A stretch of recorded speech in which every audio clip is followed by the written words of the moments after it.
दिल्ली के जंतर मंतर पर छात्रों के बड़े प्रदर्शन के बाद अब राजधानी लखनऊ में भी एक बड़ा प्रदर्शन शुरू हो गया है, एक बड़ा धरना शुरू हो गया है। इस वक्त मैं राजधानी लखनऊ में शहीद स्मारक पर मौजूद हूं और मैं यहाँ की तस्वीर आपको दिखाना चाहता हूं। दरअसल यूजीसी को लेकर जिस तरह का विरोध प्रदर्शन सवर्ण मोर्चा की तरफ से बीते दिनों राजधानी लखनऊ में किया गया था और उसके बाद ही तमाम सारे राजनीतिक दलों की तरफ से कई प्रतिक्रियाएं भी देखने को मिली थी, तो उसके बाद अब एक बार फिर आरक्षण हटाओ, समानता लाओ और यूजीसी काला कानून वापस कर लो, ऐसे तमाम सारे मुद्दों को लेकर सवर्ण मोर्चा की तरफ से यहाँ पर 3 दिनों तक यानी कि आज से लेकर 2 अगस्त शाम 6 बजे तक एक बड़ा धरना आयोजित किया गया है।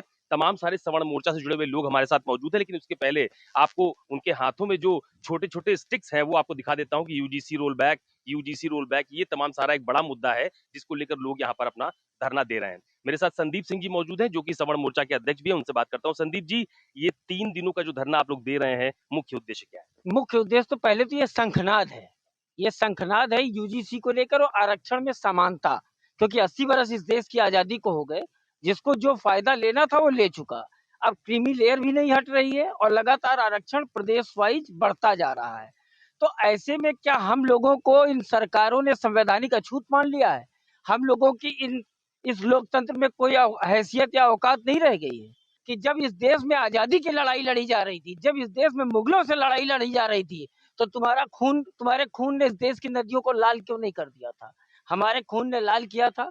हमने गढ़ दिए, किले दिए, रियासतें दी, धर्म दिया, शास्त्र दिया, शिक्षा दी। उसके बावजूद आज हम लोगों की स्थिति सरकारों ने वोट की संख्या के हिसाब से ऐसी कर दी है कि हम लोग कहीं के नहीं रह गए। तो हमको किसी दल से नहीं मतलब, क्योंकि हमको लगता है सारे दल मेरे विरोधी हैं। ये सारे दल वहां पर जाकर जंतर मंतर पे बहुत तेज तेज माइक पे बोल रहे थे, धर्म विरोधी, राष्ट्र विरोधी नारे लगा रहे थे। किसी की हैसियत हो तो मैं आमंत्रित करता हूं कि हमारे यूजीसी के मैटर पे और ये आरक्षण के मैटर पे आए, हमारे संग मंच साझा कर ले। इतनी हैसियत किसी की नहीं है। तो जब समाज में, सदन में चर्चा करने की हैसियत में कोई नेता नहीं बचेगा, तो समाज को इस चर्चा को करने के लिए सड़क पे उतरना पड़ेगा। वही मैं आज कर रहा हूँ। अच्छा, मुझे बताइए, आप लोगों ने ये जो पोस्टर जारी किया उसमें लिखा कि यहाँ पर अश्लील कंटेंट नहीं होंगे, तो ये इशारा क्या जंतर मंतर की तरफ था? भाई साहब, मैंने जो जब से देखा, मैंने एक अन्ना आंदोलन देखा था, उसके बाद मैंने सीजेपी का आंदोलन देखा, उसके पूर्व में जब मैं जान पहचान में नहीं था या मेरे ये सेंस नहीं था, उस समय जयप्रकाश नारायण का आंदोलन हुआ था। तब तो सोशल मीडिया इतनी एक्टिव भी नहीं थी, लेकिन उसके बावजूद अश्लील कंटेंट जो थे वो कभी नहीं चलाए गए। इस 12-13 साल की सरकार में जितनी बदतमीजी माइकों पे, जितनी असंवैधानिक भाषा का यूज हो रहा है, मतलब ये मैंने कभी सुनी नहीं थी आज के पहले। मैं सन 1995 से वोटर हूँ, टीएन सेशन के जमाने से, लेकिन मैंने सुनी नहीं थी कभी। तो मेरा कहने का मतलब केवल ये था कि अगर मोदी सरकार को यही भाषा समझ में आती है, हिंसात्मक, चयनात्मक और अराजकता की और अश्लीलता की, तो जरूरत पड़ेगी तो मुझे करना पड़ेगा। मैं क्या करूंगा? तो आपने क्या राजनीतिक दलों को भी न्योता भेजा है अपने इस आरक्षण हटाओ, समानता लाओ, ये यूजीसी काला कानून वापस करो, इस धरने के लिए? न्योता तो सीजेपी ने भी नहीं भेजा था भाई साहब, न्योता उन्होंने नहीं भेजा था, लेकिन वोट की राजनीति के मुद्दे पर चले आए थे। न्योता मैंने भी नहीं भेजा है। प्रेस में सब लोगों को जानकारी, हम यहाँ बैठे हैं। आपकी हैसियत हो, आप आइए, मंच आपके लिए है, हम साझा करेंगे। लेकिन हम हमने मंच पे किसी को राष्ट्र विरोधी, धर्म विरोधी नारे लगाने की अनुमति नहीं देंगे और लड़ेंगे। अगर लड़ाई हमारी किस्मत में लिखी है, हमारी वंशावली में लिखी है, अगर युद्ध हमारी वंशावली में लिखा है, तो हम उस युद्ध को इस लोकतंत्र में भी करने के लिए तैयार हैं। किस युद्ध की तैयारी है अभिनव जी? देखिए, हमें समाज में परिवर्तन लाना है। जो एक समाज में गलत मानसिकता फैलाई जा रही है, दूषित दूषित शिक्षा का ज्ञान दिया जा रहा है, कि सवर्ण समाज ने हजारों वर्ष तक शोषण किया। पहले हमें ये बात समझनी पड़ेगी, इस देश में कई सैकड़ों साल तक अंग्रेजों का शासन रहा, मुगलों का शासन रहा, चमरवंश राजा रहे, यदुवंशी राजा रहे। ठीक है, ऐसा नहीं कि सिर्फ सवर्ण राजा रहे। तो किसी ने किसी का शोषण नहीं किया। अगर किसी ने किसी का शोषण किया होता सवर्णों ने, तो चंद्रगुप्त मौर्य राजा न होते, उसकी जगह चाणक्य राजा होते। अगर सवर्णों ने शोषण किया होता, देश आजाद न होता। अगर सवर्णों ने शोषण किया होता, देश आपको इतने खंडों में दिख रहा होता कि सवर्णों ने अगर रियासतें दान न की होती, देश के इतने टुकड़े होते, इसकी आप कल्पना भी नहीं कर सकते। अगर सवर्णों ने शोषण किया होता, तो ये जो एसटी बिरादरी के लोग, इन पर जमीनें न होती, क्योंकि जमीनें, रियासतें सब सवर्णों ने दान की, जिससे कहीं ना कहीं आपको इतना बड़ा देश दिखता है। तो सवर्णों के योगदान को आप भूल नहीं सकते। और योगदान के पे भी अगर आप आरक्षण दे दीजिए, हमें कोई दिक्कत नहीं है। नहीं तो पूरे विश्व में क्वालिटी के हिसाब से चर्चाएं होती हैं। जहाँ जहाँ क्वालिटी की बात आती है वहां पे आप क्वालिटी की बात करिए।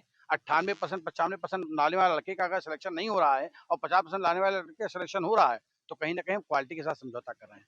कहीं ना कहीं इस देश की प्रतिभाओं का हनन कर रहे हैं और कहीं ना कहीं इस देश की प्रतिभाएं दूसरे देश में जा रही हैं, इसलिए पलायन हो रहा है। इसकी जिम्मेदार सरकार है। और इस समय जो वर्तमान में जो अराजक तत्व हैं, चंद्रशेखर रावण, स्वामी प्रसाद मौर्य, जो हमारे हिंदू देवी देवताओं को, हमारे समर समाज को अपमानित करने अपशब्द कह रहे हैं, वो अपशब्द कहने की उनके अंदर ताकत भी आ रही है, तो इस देश की सरकार के नाते आ रही है। और सबसे बड़ा दुर्भाग्य है कि हमारा देश का प्रधानमंत्री जो पैदा हुआ सामान्य जाति में, मंडल कमीशन आने के बाद बैकवर्ड हो गया, अभी संसद में महा बैकवर्ड हो गए, हो सकता है भविष्य में दलित, उसके बाद महादलित हो जाए। एक ऐसा मानव जिसने अपने ही उम्र में कई जातियां झेल वो कर लिया। इस महामानव जो इसके पैदा होने के स्थान ही नहीं लोग पता है कहाँ पैदा हुए, जहाँ जाते हैं वहीं पैदा हो जाते हैं। तो क्या नाम है आपका? मैं दुर्गेश पांडे हूँ। तो दुर्गेश जी, मुझे ये बताइए, यूजीसी रोल बैक, ये मामला तो फिलहाल कोर्ट में है, अभी चल रहा है, तो फिर ये धरना क्यों? हम लोग ये धरना यूजीसी रोल बैक के लिए भी कर रहे हैं और समानता के लिए भी कर रहे हैं, आरक्षण हटाने के लिए भी कर रहे हैं।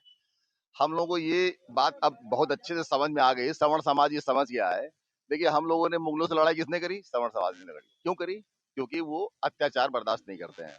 यही लड़ाई हम लोग अंग्रेजों से भी करी, सवर्ण समाज ने करी, क्योंकि उनको अंग्रेजों का अत्याचार भी पसंद नहीं आया। यही लड़ाई अब हम भाजपा से करेंगे, क्योंकि भाजपा जो कर रही है वो बहुत ज्यादा ज्ञान बुद्धि लगा रही है, फूट डालो राज करो।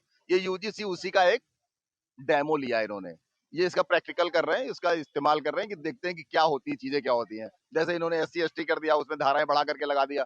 जब सुप्रीम कोर्ट के क्या सुप्रीम कोर्ट में जो जज बैठे हैं वो उनको कोई ज्ञान नहीं है? या तो उनको हटा दिया जाए।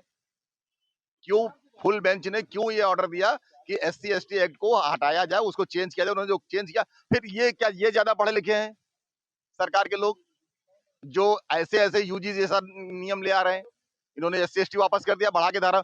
क्या नहीं पता उसमें कितने % फेक केसेस आते हैं, कितनी गलत तरीके से उसमें केसेस होते हैं, वो चीज इनको समझ में नहीं आती। ये गलती है, यूजीसी ले आए। क्यों? क्योंकि समाज को उन्हें बांटना है, डिवाइड एंड रूल। इससे क्या फायदा मिला किसी को? कोई नेता जो बहुत पढ़ा लिखा हो गिना दे कि इस यूजीसी से कि उसने समाज को कुछ दिया। अगर आप समाज में कोई चीज लाएंगे तो कुछ देंगे ना, अच्छा बेहतर देंगे ना समाज को। ये समाज अपना ही है, देश अपना है। फिर हम लोग आरक्षण में बात कर रहे हैं। राजनाथ सिंह ये बोलते हैं कि कोई माई का लाल पैदा नहीं जो आरक्षण हटा दे। तो मैं कहता हूं कि कोई नेता ऐसा पैदा नहीं माई का लाल जो आरक्षण को सही जरूरतमंदों तक पहुंचा दे। कोई नेता पैदा हुआ है? क्यों नहीं पहुंचा पा रहा वहां तक? 80 साल में कहां तक पहुंचा है इन्होंने? तो ये कौन बोलने वाले होते हैं? और ये कौन है? ये सवर्ण है, क्योंकि इन्हें मालूम है मैं बोलूंगा तो SC वोट हमसे खुश होगा और सवर्ण वोट हम बाद में दाएं बाएं करके, भैया ललुआ करके, पुछुआ करके ले लेंगे। इस बार नहीं होने वाला। 27 में इनको पता चल जाएगा। लखनऊ की ये एक आध सीट भी जीतने की स्थिति में नहीं रहेंगे। इनको जान ले ये बात, जो समर समाज के अगुआ कर बड़े नेता बने बैठे हैं ना। तो मैंने देखा था पिछली बार आप लोग यूजीसी वाले मामले को लेकर तमाम सारे नेताओं के घर पर प्रदर्शन कर रहे थे, तमाम सारे यहाँ गए थे। यहाँ के सांसद हैं श्री राजनाथ सिंह जी, भगोड़े सांसद हैं, कभी मिलते नहीं। हम लोग की समस्या सुनने के लिए टाइम नहीं उनके पास। उनको अपने बेटों के भविष्य की चिंता है। स्वयं रक्षा मंत्री है, एक बेटा विधायक है, दूसरे बेटे को भी एडजस्ट करा लिए। ये तो चलिए एक अलग विषय। मैं आपके नहीं, मैं आपके मुद्दे की बात कर रहा हूँ कि आप लोगों ने पिछली बार बहुत सारे नेताओं के घर जाकर प्रदर्शन भी किया था। नहीं दिया प्रशासन ने। हम लोग ब्रजेश पाठक जी क्या गए, दूसरे समारोह के नेता हैं, वो भी चूड़ी बजा के अपना दाएं बाएं करके भाग गए, कुछ नहीं किया उन्होंने। तो समान जो नेता हैं वो एक तरह से जो हमारे समाज में हिजड़ा एक वर्ग आता है उसी तरह के हैं। जो भी नेता है जिस पार्टी में, हिजड़े से भी बदतर स्थिति उनकी है। मर्दानगी तो है ही नहीं। बच्चे कहाँ से पैदा हो गए भगवान बताएंगे, लेकिन मर्दानगी नहीं है। अगर मर्द कोई क्षत्रिय है, ब्राह्मण है, तो उसके जवान पे मर्दानगी होनी चाहिए। जो हम कहेंगे करेंगे। ये राजनाथ सिंह कहते हैं, इनके होम मिनिस्टर करते हैं कि कोई माई का लाल आरक्षण नहीं। अरे तुम्हारा सत्ता में हो, तुम्हारे पास पुलिस है, तो तुम बल से कह रहे कोई हटा नहीं पाएगा। तुम विपक्ष में आओ, मैं तुमको बताऊंगा कि क्या होता है पावर। ये आए हमारे साथ, समाज में अगर सरकार चली जाए, फिर सड़क में मिले राजनाथ सिंह, हमसे कहें कि कोई माई का लाल बता दे आरक्षण कैसे हटेगा, बता देंगे उनको। कहने का मतलब ये है आरक्षण की बात सब लोग कर रहे हैं, सवर्ण समाज की बात नहीं कर रहा कोई। हम लोग का ये कहना कि आरक्षण जो इन्होंने कहा उपाध्यक्ष जी ने, उचित आदमी को मिले, उनको नहीं मिले। स्वयं रक्षा मंत्री, बेटा भी विधायक, एक बेटा उपाध्यक्ष। ऐसे आरक्षण दलितों में भी है। श्री राम अरोन DGP, उनके लड़के असीम अरोन ADG रिटायर होने का मिनिस्टर है, उसके बाद ही उनके बच्चों को आरक्षण मिले। उनकी पत्नी पंडित है। अब देखिए, हम लोग धीवर कन्या सत्यवती के वंशज हैं। धीवर कन्या, सोचिए द्वापर युग में महाराज शांतनु ने एक दलित महिला से शादी किया। क्षत्रिय वो होता है, राजनाथ सिंह क्षत्रिय नहीं है। क्षत्रिय होता है जो वचन दिया, ब्राह्मण वो होता है जो वचन दे और निभाए। ये वो क्षत्रिय ब्राह्मण नहीं है। ठीक बात। मैडम क्या नाम है आपका? मेरा नाम शौर्य सिंह राजपूत है। तो मुझे आप ये बताइए, नाराजगी किस बात की है? मुझे ये मतलब क्वेश्चन है गवर्नमेंट से कि रिजर्वेशन की ज़रूरत क्या है? रिजर्वेशन कैसे बेनिफिट कर रहा है हमारे नेशन को? क्योंकि इतने सालों तक हमने इतने सारे चेंजेस लेके आए। हम सीपीसी सीआरपीसी को चेंज कर दिए, हम बीएनएस बीएनएसएस ले आए, गिविंग द रीजनिंग कि कॉलोनियल थे वो लॉज।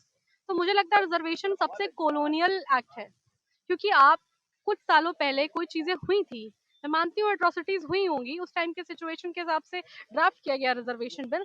तो कितनी बार, कब तक कुछ चेंजेस लाने चाहिए? रिजर्वेशन को चेंज होने की, एज इट इज बढ़ता ही गया, उसको खत्म करने की जरूरत क्यों नहीं आई, या फिर उसको अमेंड करने की नीड क्यों नहीं आई? उसको हम क्लास बेसिस पे क्यों नहीं ला सकते हैं? क्या ओबीसी ओबीसी का एक्सप्लॉइटेशन नहीं कर रहा, एससी एसटी का एक्सप्लॉइटेशन नहीं कर रहा, कास्ट और यूजीसी तो उस पर एक और it's like final nail in the coffin हो गया ना, कि आप स्टूडेंट लेवल पे ही इतना डिस्क्रिमिनेशन पैदा कर दे रहे हो बच्चों में।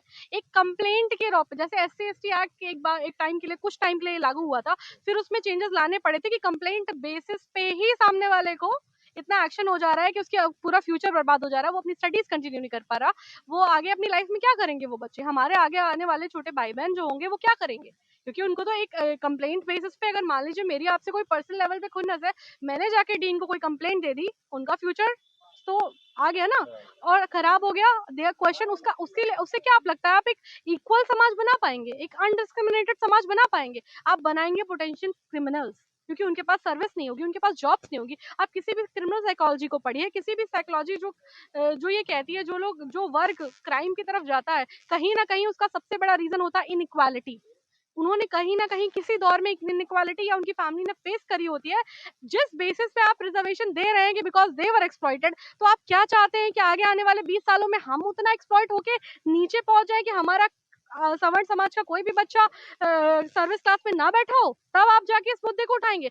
और दूसरी मुझे ये बात भी कहनी है कि ये सिर्फ हमारा सवर्णों का मुद्दा नहीं है, जो भी इंसान इक्वालिटी में बिलीव करता है रियल लेवल में, ग्राउंड लेवल में, उसको इस मंच पे आना चाहिए और अपने विचार हमारे साथ साझा करने चाहिए, क्योंकि हम तभी एक इक्वल इंडिया बना पाएंगे। डिस्क्रिमिनेशन ऐसे कभी नहीं खत्म करेगा। An eye for an eye makes the whole world blind. तो ये तमाम सारे लोग हैं जिनको आपने देखा, ये सब सवर्ण मोर्चा से जुड़े हुए लोग हैं। लेकिन महत्वपूर्ण बात यह है कि पिछले बार भी जब यूजीसी हटाओ को लेकर के एक बड़ा आंदोलन सवर्ण मोर्चा की तरफ से शुरू किया गया था, तो उस दौरान तमाम सारे बड़े राजनेताओं के घर जाकर अपनी बात सवर्ण मोर्चा की तरफ से रखी गई थी। और एक बार फिर राजधानी लखनऊ में 3 दिनों तक एक धरना आयोजित किया गया है, जिसमें आरक्षण हटाओ, समानता लाओ, यूजीसी काला कानून वापस लो, ऐसा एक बड़ा मुद्दा उठाकर फिलहाल सवर्ण मोर्चा आपको यहाँ पर तस्वीरों में नजर आ रहा होगा। लेकिन महत्वपूर्ण बात यह भी है कि तमाम सारे बड़े नेताओं को भी ये कहा जा रहा है कि जैसे दिल्ली के जंतर मंतर पर छात्रों के मामले को लेकर तमाम सारे नेताओं ने वहां पर मंच साझा किया, वैसे ही यहाँ पर इनको भी आना चाहिए और अपनी बात खुलकर सबके सामने रखनी चाहिए। कैमरा पर्सन मिंटू सिंह के साथ अशोक तिवारी, लखनऊ, न्यूज़ 24।